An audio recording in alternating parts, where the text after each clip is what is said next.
et Marcelo Barbosa. Désolée pour l'accent. Et Quentin, le monteur du film, est également présent, donc c'est magnifique. Elisabeth. Bonsoir. Donc moi je suis la distributrice du film. Merci d'être là ce soir, ça fait vraiment très plaisir. On commence à montrer le film. Pour l'instant, il n'y a pas encore eu beaucoup d'avant-premières, il y en a eu quelques-unes, mais le film sortant le 27 novembre, ça va s'intensifier. Donc vous êtes parmi les premiers à voir le film, que moi j'ai vu en effet avant Cannes, et qui a été un vrai coup de cœur pour nous.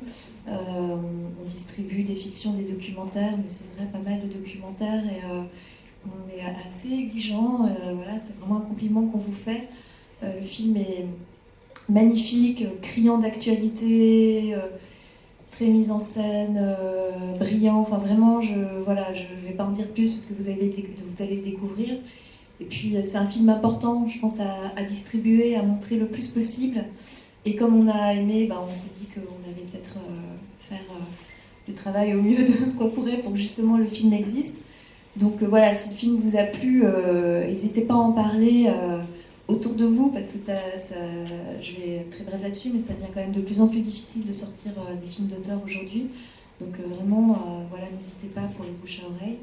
Et surtout, j'espère que le film vous plaira, et puis que vous pourrez rester après pour débattre, enfin discuter en tout cas avec Aude et Marcelo. Voilà, merci.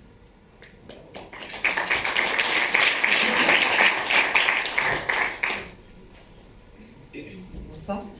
Merci à vous d'être ici. Merci aussi à Documentaire sur grand écran, à New Story et à la CID aussi d'avoir été les premiers à sélectionner notre film. Et puis merci à la belle équipe, qui n'est pas... Enfin, c'est l'équipe principale, on va dire. Et il y a un débat après, donc je ne vais pas dire grand-chose sur le film, mais peut-être juste pour contextualiser. C'est un film qu'on a tourné sur 2 ans, sur ces 2 dernières années. 2 ans dans la vie de notre personnage, donc Indianara, mais aussi 2 ans dans la vie également agitée du Brésil, et aussi 2 ans de notre vie à nous, parce qu'on s'est un petit peu sauvé, je crois, de la dépression générale brésilienne en faisant ce film, et ça a pas mal changé notre regard et nos vies, et on espère que ça changera un petit peu les vôtres aussi. Merci.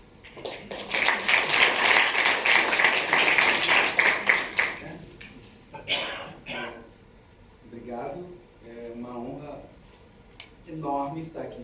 Merci, c'est un honneur énorme d'être ici.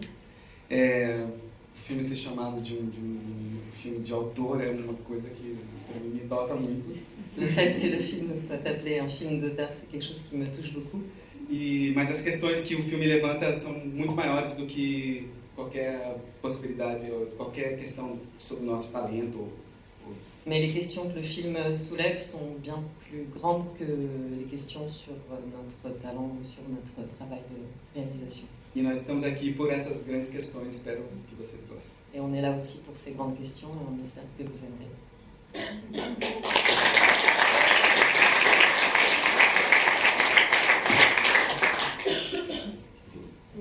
Comme vous l'aurez compris, ils seront là après le film pour en débattre avec vous. Bonne projection. Alors le film est irradié par la présence d'Indianara, dont le film porte le nom. Et pour commencer, je voulais que vous nous parliez du travail avec elle, de quel a été le contrat, si on a eu un en tout cas. Je crois savoir que qu'il y avait une urgence à la filmer quand vous l'avez rencontrée, et en même temps vous avez été embarqué dans un tournage qui a duré 2 ans, vous disiez. Comment on arrête, comment on décide qu'on arrête de filmer? Est-ce qu'il y avait une temporalité qui avait été déterminée à l'avance, comme quoi le film s'arrêterait avec les élections ou avec l'expulsion? Enfin voilà, plein de choses. Donc on a rencontré Indianara dans une manifestation qu'elle fait tous les ans pour la fierté transgenre. Et c'est une manifestation où elle lit le nom des victimes transgenres assassinées pendant l'année. Et le public répond par présent. Et c'est une manifestation qu'elle fait les seins nus, par provocation. C'est une performance qu'elle fait souvent parce que la police vient pour l'arrêter puisque une femme ne peut pas montrer ses seins en public. Et quand elle donne ses papiers d'identité, qui sont encore avec son nom masculin, finalement la police ne peut rien faire. C'est une provocation qu'elle a l'habitude de faire, mais elle le fait aussi pendant cette manifestation. Et elle lit donc le nom des victimes transgenres assassinées pendant l'année, qui est assez... le nombre est plutôt élevé au Brésil.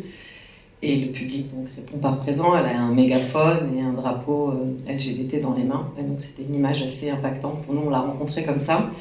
Et 2 ans plus tard, on est retourné la voir à cette même manifestation. Elle avait déjà un public un peu plus grand, plus de gens la suivaient, mais elle nous a confié qu'elle était déjà un petit peu fatiguée. Et on s'est dit, elle va prendre sa retraite, elle a bientôt 50 ans, elle va bientôt se retirer de la rue, et c'est peut-être le moment de la suivre. Ça, c'est pour elle. Mais après, il y a aussi la temporalité du Brésil, tout ce qui se passait au Brésil, et le contrat, comme tu disais, en fait, c'est pas vraiment un contrat, mais je pense que depuis le début, Marcelo, Indianara et moi, on était d'accord, sans vraiment se le dire, sur la nécessité d'enregistrer ce qui se passait au Brésil à ce moment-là, et de l'enregistrer à travers ses yeux, à travers sa communauté, à travers cette minorité. Et elle nous a ouvert les portes, et elle n'a jamais fait la différence entre Marcelo, Aude, et Marcelo avec la caméra, Aude avec la caméra, c'était toujours pareil. Et donc voilà, on l'a suivi pendant 2 ans dans sa vie personnelle, mais aussi dans toute l'histoire du Brésil de ces 2 dernières années. Vous savez, a gente percebeu que como ela ia entregar o poder, passar o poder para as outras pessoas. Et on s'est dit qu'elle allait passer le relais aux jeunes générations. A gente percebeu que tinha uma urgência na história, é um filme observacional, mas que tinha uma urgência, então ele tinha um calor. Donc il y avait une urgence pour filmer ce passage du bâton. E a gente mergulhou nessa história, a gente não sabia que ia durar 2 anos. Você nunca entra numa história dessa. Et donc on a plongé, mais on ne savait pas qu'on allait y passer 2 ans. Quand on rentre dans une histoire comme ça, on ne sait pas. Mas os fatos do Brasil foram acontecendo e foram se misturando com a vida pessoal dela, e quando aconteceu a eleição do Bolsonaro, a gente entendeu que era bom final. Et sa vie s'est mélangée, les événements de sa vie s'est mélangé avec les événements du pays. Et quand Bolsonaro a été élu, je pense qu'on a touché le fond et on s'est dit que c'était la fin du tournage. Après, c'est pas forcément la fin du film, mais la fin du tournage. Alors c'est un personnage public. Quand vous la rencontrez, je me rends pas compte d'ailleurs à quel point elle est connue au Brésil. Vous avez fait le choix, ou en tout cas elle vous a ouvert aussi les portes de sa maison, de son intimité. C'était important pour vous que cet aspect-là aussi soit aussi présent dans le film? Alors ça s'est fait en plusieurs temps, mais un peu comme une relation d'amitié, on peut dire, parce qu'aujourd'hui on est amis. Au départ, on l'accompagnait beaucoup dans les manifestations, donc dans les endroits publics, et puis ensuite à la Casanay, donc de plus en plus au foyer. Et il y a un moment où le film a un peu basculé, enfin, en tout cas pour nous, c'est quand on a rencontré plus intimement Mauricio, son compagnon. Et on s'est dit que Mauricio, il apportait une autre... en fait, c'était un moment où on en avait un petit peu marre d'Indianara. On en avait marre on voulait pas faire un pamphlet sur la lutte d'Indianara. Et donc on a commencé à regarder un peu plus Mauricio et regarder un peu plus le couple et le duo de Mauricio et Indianara. Et à ce moment-là, je pense que le film a un peu changé. Et voilà, il est ce qu'il est avec Mauricio. Mais pour vous, Mauricio, c'est plus que juste une histoire de couple, parce que j'ai un petit peu lu des choses, et il me semble que vous voyez aussi comme une métaphore du pays, le couple. Sim, porque o país tem uma divisão ideológica e ela, de alguma maneira, está representada nesse casal. Le pays a aussi une division idéologique qui est représentée par ce couple. Isso não aparece no filme, mas ele é um ex-militar, ele é devoto de São Jorge, ele é católico, ele se diz heterossexual. Et il est donc, c'est un ancien militaire, ça n'apparaît pas dans le film, mais il est assez conservateur, il est très catholique, il est dévot de Saint-Georges, il se définit comme hétérosexuel, il est quand même, c'est moi qui le dis, plutôt macho. Mas ao mesmo tempo, eles têm um timing de comédia. Mais ils ont un timing de comédie entre eux qui est assez fort. E isso também é uma coisa do Brasil. Isso nós somos O Bolsonaro veio agora, mas nós estamos aí há muito tempo. Et ça aussi, c'est le Brésil. Bolsonaro, il est arrivé maintenant, mais on est là depuis plus longtemps. Fora Bozo! Lula livre!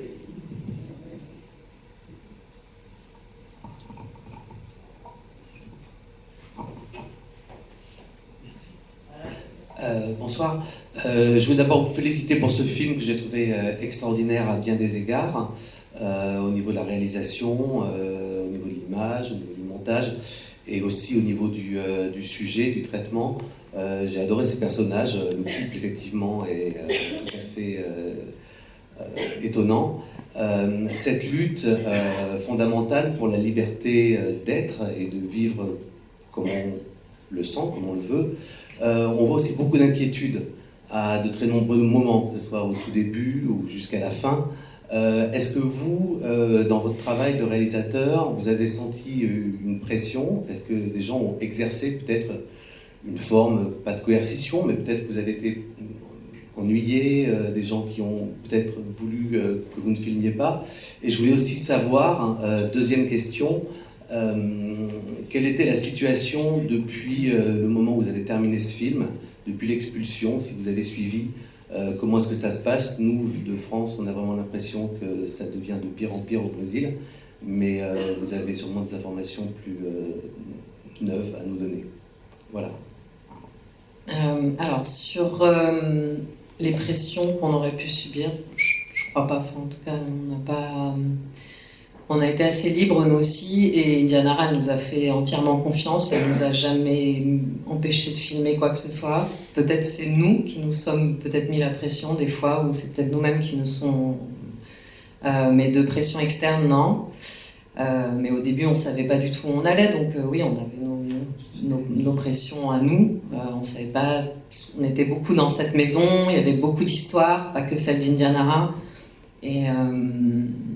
Pardon, c'était pas tellement des pressions de la part d'Indiana Ra, ou c'était plus une pression extérieure, parce qu'il y a quand même cette femme politicienne qui se fait assassiner. Ouais. Voilà, c'était à ce niveau-là plutôt. Non, je pense que de toute façon on était très discrets, et en fait, pour ce film, on a dû déjà rentrer dans la bande d'Indiana Ra, donc on a dû suivre, boire des litres de bière jusqu'à pas d'heure, et c'était un peu la condition pour pouvoir les filmer d'aussi près, et pour pouvoir, voilà, il fallait rentrer dans la bande. Donc non, nous on se sentait plutôt protégés, au contraire. Après, elles si sont vulnérables, et on a pu voir cette vulnérabilité plusieurs fois, oui. Mais nous, personnellement, en tant que réal, non, on n'a pas subi de pression. Pouquinho, talvez, do partido. Algumas cenas eu gostaria de ter feito da questão sobre o partido, e o partido preferiu que não registrasse. Peut-être des fois, Marcelo dit, par rapport au parti, à son parti, il aurait voulu filmer certaines choses que le parti, à certains moments, n'a pas voulu qu'on filme. Mais je pense que c'est... A maior pressão, talvez, porque é um filme muito físico, e eu tenho hoje em dia sequelas no meu ombro. La plus grosse pression, c'est nous qui... Et c'est une pression, c'est des séquelles physiques qu'on a. Mais et pour actualiser donc, sur Indiana Ra, donc elle a occupé ce bâtiment qu'on voit à la fin, mais qui était plutôt une occupation symbolique et culturelle, parce qu'en fait c'est un bâtiment très ancien, un palais, qui a été acheté par la mairie, mais qui est complètement laissé à l'abandon. Et donc l'idée c'était de l'occuper pour en faire un centre culturel, enfin en tout cas une occupation culturelle, et en même temps d'abriter des gens qui aussi en avaient besoin. Mais ils se sont fait expulser assez rapidement en quelques jours. Et après ça, donc la Casanane qui a été rendue, Indianara a fait une autre occupation avec d'autres gens, et donc il y avait une partie LGBTI dans cette occupation. Beaucoup de filles du film n'ont pas voulu suivre parce que c'était plus en périphérie et beaucoup sont retournées dans la rue. Donc c'était un peu compliqué pour Indianara, il y a eu des tensions. Et puis beaucoup de gens se sont détachés d'elle, enfin, c'était assez dur pour elle, en tout cas personnellement pour elle.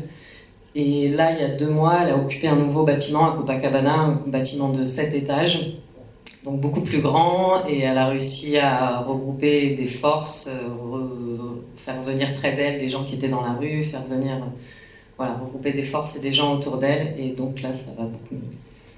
Mais ça, c'est elle, le contexte politique au Brésil où est une catastrophe. Mas a gente não pode esquecer que nas manifestações, sim, a gente tinha perigo, uma pessoa apontou a arma para você. Ah oui, pour revenir sur le danger et sur... dans les manifestations, oui. On nous a pointé des armes, on a eu des pressions de la police. Oui. Parce qu'en fait, Indianara, elle, quand il y a une manifestation, elle reste jusqu'à la fin et elle reste jusqu'à ce que la dernière voiture de la police s'en aille. Donc elle ne part pas de la place publique tant que la police n'est pas partie. Et donc les bombes lacrymo, tout ça, les gens se dispersent et elle les rappelle et elle résiste. Et à la fin, il reste elle et quelques vendeurs ambulants. Et ce jour-là, on est resté aussi avec elle et on n'était pas préparés à ça. Et voilà, on a fini à boire des bières sur les marches de l'Assemblée municipale et je pense que c'était un peu notre baptême, mais oui, c'était une pression de la police. Il y avait une grosse répression à ce moment-là, il y a toujours une grosse répression. Mais peut-être que c'est um contexto geral do Brasil, a decadência. Ele perguntou. Em 5 anos, o Brasil fazia os Jogos Olímpicos, a Copa do Mundo, tinha uma economia quase igual à da Inglaterra. Em 5 anos, o Brasil entrou num buraco. Et il y a 5 ans, le Brésil avait une économie très forte, les Jeux Olympiques, la Coupe du Monde, et en 5 ans, le Brésil est tombé dans un trou. Não parece para nós que isso é uma questão interna nossa somente. E existem muitas forças atuando aí. Ouais, il y a plus de forces qui agissent, c'est pas que le Brésil, il y a aussi d'autres forces qui agissent pour cette chute vers le bas. Tudo por conta da Amazônia. Pro petróleo. Pré-sal. Volte da Dilma, volte na Dilma.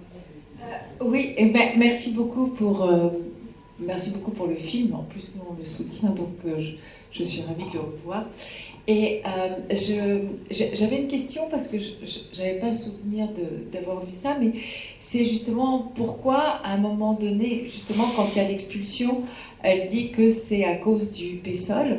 Et bon, on voit tout son discours, justement, où elle se met par rapport justement à son parti politique, et je voulais savoir, est-ce qu'elle s'est représentée aux élections, puisqu'elle dit qu'elle a des chances d'être élue, est-ce qu'elle est engagée politiquement aujourd'hui? Alors après le film, dans le film, elle se fait interdire de se présenter, elle est interdite de se candidater comme députée fédérale, et depuis elle s'est fait expulser complètement de son parti, il y a 6 mois, quelque chose comme ça. Donc pour l'instant, elle ne sait pas trop dans quel parti agir, mais elle est toujours très présente dans les rues, elle est toujours très présente comme activiste et pas forcément liée à un parti pour le moment, mais voilà, elle s'est fait virer de son parti après aussi. Et en fait, Indianara, elle n'est pas politiquement correcte, et même par rapport à la gauche et par rapport à ce parti qui est un parti socialisme et liberté. Elle n'a pas le langage, elle a son langage à elle qui est le langage de la rue et voilà, il y a plein de gens qui ne l'acceptent pas comme elle est.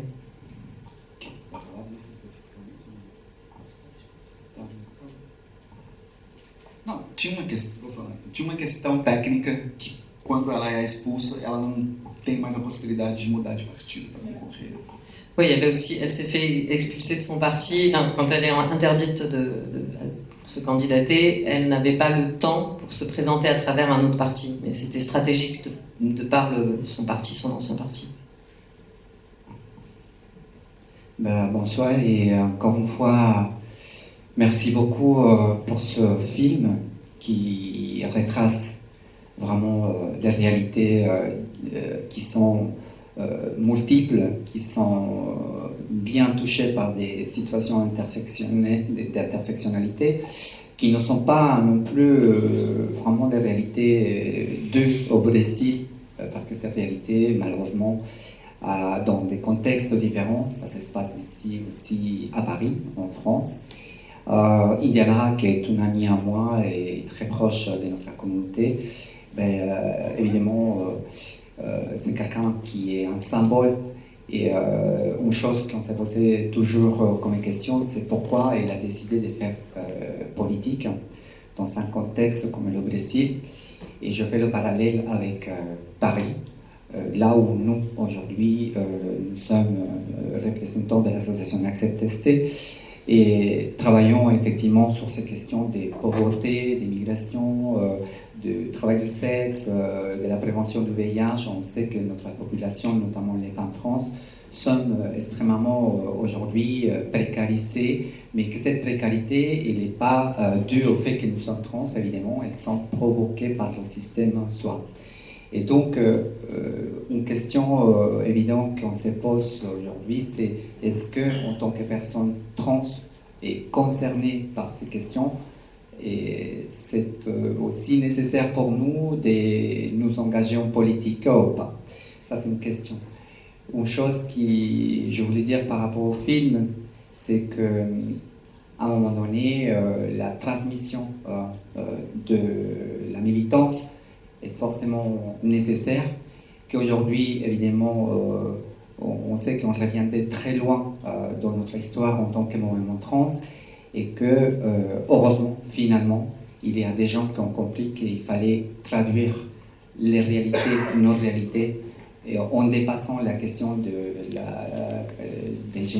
la partie génitale, de la question de l'homme qui devient femme et vice-versa.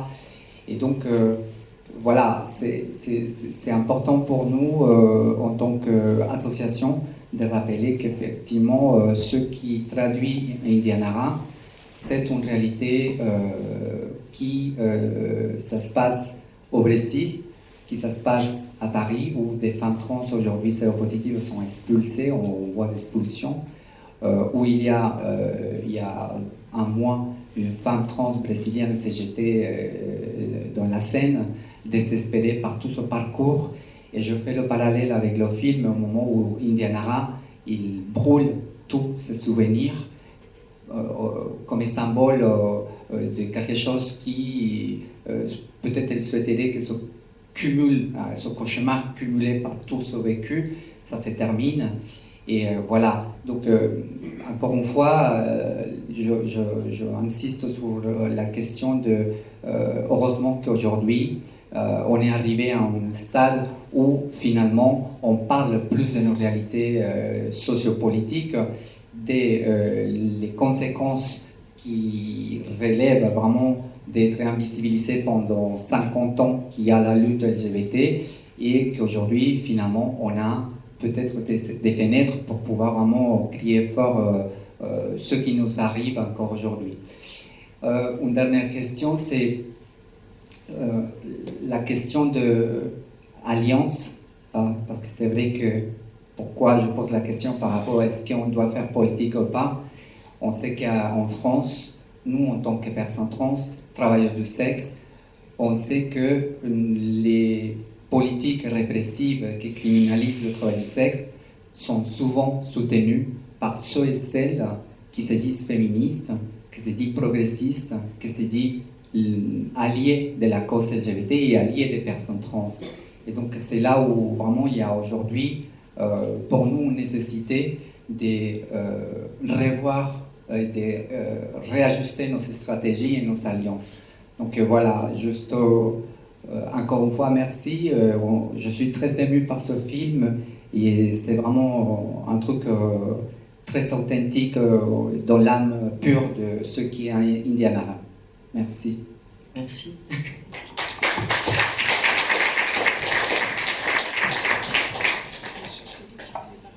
Oui.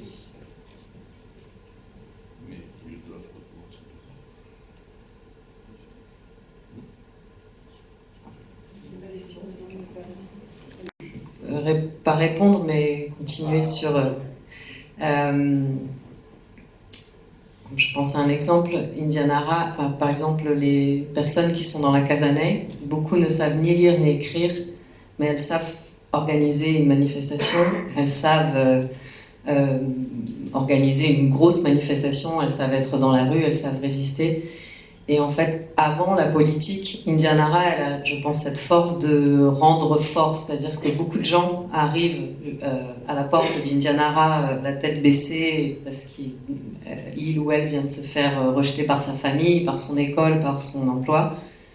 Et Indianara rend fort et elle apprend, la première chose qu'elle apprend, c'est à lever la tête et à être fière de ce qu'on est et de pas... Voilà, donc ça, je pense que c'est peut-être avant la politique, c'est ce que Indianara exerce et ce qu'elle transmet. Et après, en politique, c'est important pour elle la question de la représentativité, c'est-à-dire que des personnes, hommes et femmes trans, soient présents dans la politique au Brésil pour représenter cette minorité. Também acho que ela tem uma habilidade primeiro, ela nunca quis ser gueto, né? Aussi, elle a cette habilité de ne pas être un ghetto. Ela tem uma habilidade de comunicar com vários tipos de pessoas muito diferentes. Elle communique avec beaucoup de secteurs, avec beaucoup de personnes différentes. E eu acho que em algum momento, eu não sei quando, ela teve uma consciência, e eu acho que a luta política dela veio por isso. Ela realmente pensa tem um pensamento coletivo. Ela pensa no que é melhor para o coletivo. Et quand elle pense politique et quand elle pense à être présent dans la politique, c'est parce qu'elle a une pensée collective. Elle a un raisonnement collectif. Que é um pouco parecido com um filme que passou anteriormente aqui, do Jason, que ele também tem uma consciência em algum momento, mas ele não organiza isso. Un peu comme le film qui est passé avant, donc Jason, où il a cette conscience de la collectivité, mais où il a plus de mal à l'organiser. A gente vê a Indianara como uma pessoa de vanguarda. Et on voit Indianara comme une personne avant-gardiste. Il y a une question ici. Oui, et tout d'abord, merci beaucoup pour ce film magnifique. Et justement, vous venez d'exprimer ce que je voulais dire. Avec la perspective des problèmes des personnes LGBT trans, je crois que vous touchez à des problèmes de la société brésilienne en général. Les problèmes de l'inégalité, de l'injustice, de la corruption politique. Moi, je vois tout ça dans l'action d'Indianara. Donc, je trouve que c'est beaucoup plus vaste que la problématique simplement de la communauté transsexuelle. Et j'avais une question. Est-ce qu'il sera présenté au Brésil et quand? On va commencer par la fin. Il circule dans des festivals au Brésil. Il était à Curitiba, au festival de Curitiba, un mois après Cannes. Et là, quand on rentre en octobre, il sera à São Paulo. Ensuite, au Brésil, c'est un peu compliqué. Le festival de Rio, qui est très connu, qui normalement se tient en octobre, on ne sait toujours pas s'il va avoir lieu, peut-être en novembre. Et disons qu'il n'y a plus de fonds publics pour la culture et il n'y en a plus pour le cinéma non plus, donc c'est un peu plus compliqué qu'en France. Mais de toute façon, il sortira d'une façon ou d'une autre, de manière alternative ou non, mais on compte bien le montrer. Savez-vous s'il viendra chez nous au Nord-Est, à Recife, à Pernambuco? Sûrement. Le son a été mixé à Recife et on a travaillé à Recife, on a beaucoup aimé. Bon, merci donc beaucoup. oui, il sera sûrement diffusé dans le Nord-Est. Au Saint-Louis, c'est ça. Merci. mas de alguma maneira, não sei, para nós talvez, quando chega na metade do filme, quase já não me importa se ela é trans ou não, a questão realmente... Et pour nous, de toute façon, ça n'a pas d'importance qu'elle soit trans ou pas. Les questions sont beaucoup plus larges que ça, et effectivement. É justamente isso que você conseguiu captar. A generalidade da problemática social do Brasil contemporâneo, a violência do Brasil. Obrigado. Merci. Merci, j'avais juste une question. Donc, merci beaucoup pour ce film qui est passionnant et foisonnant, parce qu'il parle de la société brésilienne, de la politique brésilienne, mais il montre aussi un couple queer, donc d'autres modalités d'être un homme, d'autres modalités d'être une femme, d'autres modalités de rapport sexuel entre les gens. Et je ne suis pas sûr, en fait, en tout cas, je n'ai pas perçu comme ça, qu'il soit le modèle d'un Brésil un peu polarisé entre... Voilà, un Maurice qui serait un peu plus conservateur, disons. Parce que je ne pense pas que les hommes conservateurs au Brésil aimeraient coucher avec une femme trans, par exemple. Je ne crois pas. Bah si, sauf qu'ils le font cacher. Ah, ils le font cacher. Mais vivre et pouvoir l'épouser, c'est un peu différent, disons, socialement.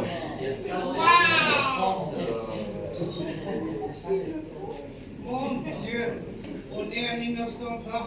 Non, en fait, quand on dit que c'est la polarité du Brésil, c'est aussi parce qu'il nous donne de l'espoir, et on sait aussi qu'au Brésil, les conservateurs et les non-conservateurs peuvent se retrouver au même bar pour écouter la même musique, et il y a, enfin, en tout cas nous, à travers ce couple et à travers leur histoire d'amour, je pense qu'on a voulu aussi donner un petit message d'espoir quand même, de dire que même deux personnes très différentes de formation peuvent s'aimer à leur manière, et je ne suis pas d'accord avec ce que vous avez dit l'an dernier, je pense que beaucoup de gens n'ont plus.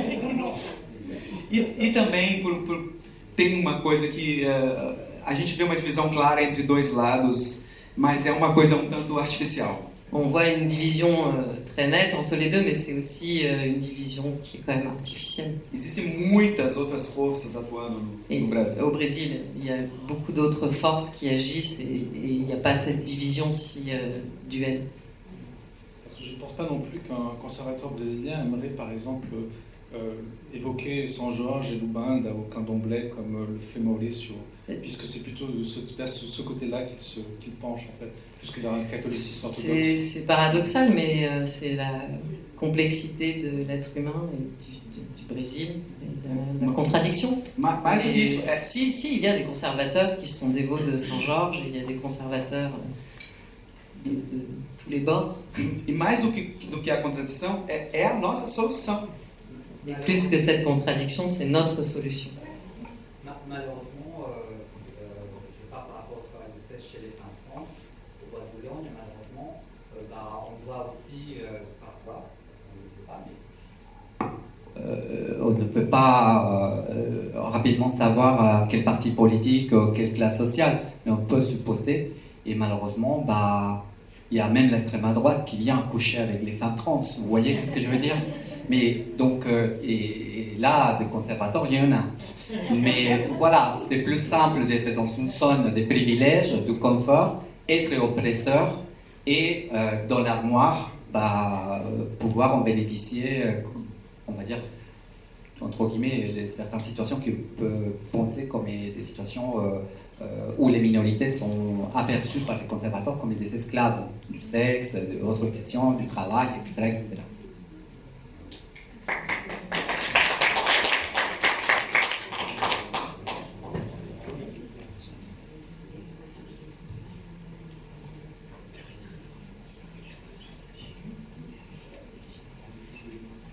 Est-ce qu'il y a d'autres questions?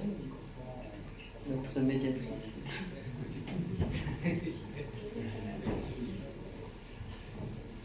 On a évoqué tout à l'heure la question du son. Non, moi je voulais juste vous interroger sur la musique, que je trouve très belle parce que discrète, et on parlait d'inquiétude, et je trouve que voilà, elle va bien dans cette couleur-là. Comment vous l'avez travaillée? Il y a deux compositeurs différents, trois même. Il y a 2 femmes trans qui ont composé. Il y a la bande qui est dans la piscine et qui est à la fin du film. Et puis 2 autres bandes originales qui ont été composées, une à Rio et une à Recife.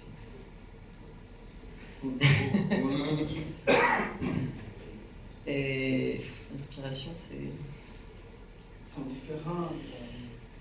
On a monté avec des musiques de référence. On avait ou dans notre ou enregistré dans nos rushs, qui faisaient partie aussi du quotidien de la Casanay, du quotidien d'Indianara. Donc on s'est inspiré de certaines de ces musiques-là, et d'autres pour celles avec les violoncelles, et c'est la partie plus classique d'un film classique. Je pense qu'en fait on a voulu aussi faire un film assez classique dans sa structure, dans sa narration, un film assez populaire, pour que justement il soit accessible à tous et vu par... Não só clássico, mas a gente acha que tem uma tradição no cinema brasileiro de ser épico. Et pas seulement classique, mais épique. C'est une tradition dans le cinéma brésilien d'être épique, et effectivement dans la musique et de par notre personnage. E que combinava também com a gente gostaria de ter um final onde ela não fosse uma pessoa derrotada, onde ela não fosse fraca. Et on ne voulait pas une fin où elle apparaissait comme un personnage en échec. Então as 2 coisas se casaram e aquilo sai um pouco da realidade, porque no plano real, na realidade, ela não tem chance nenhuma. Et donc l'image et la bande originale se mélangent à ce moment-là pour donner une fin qui ne soit pas un échec, qui ne soit pas non plus une victoire, mais qui laisse de l'espoir sur ce qui peut arriver.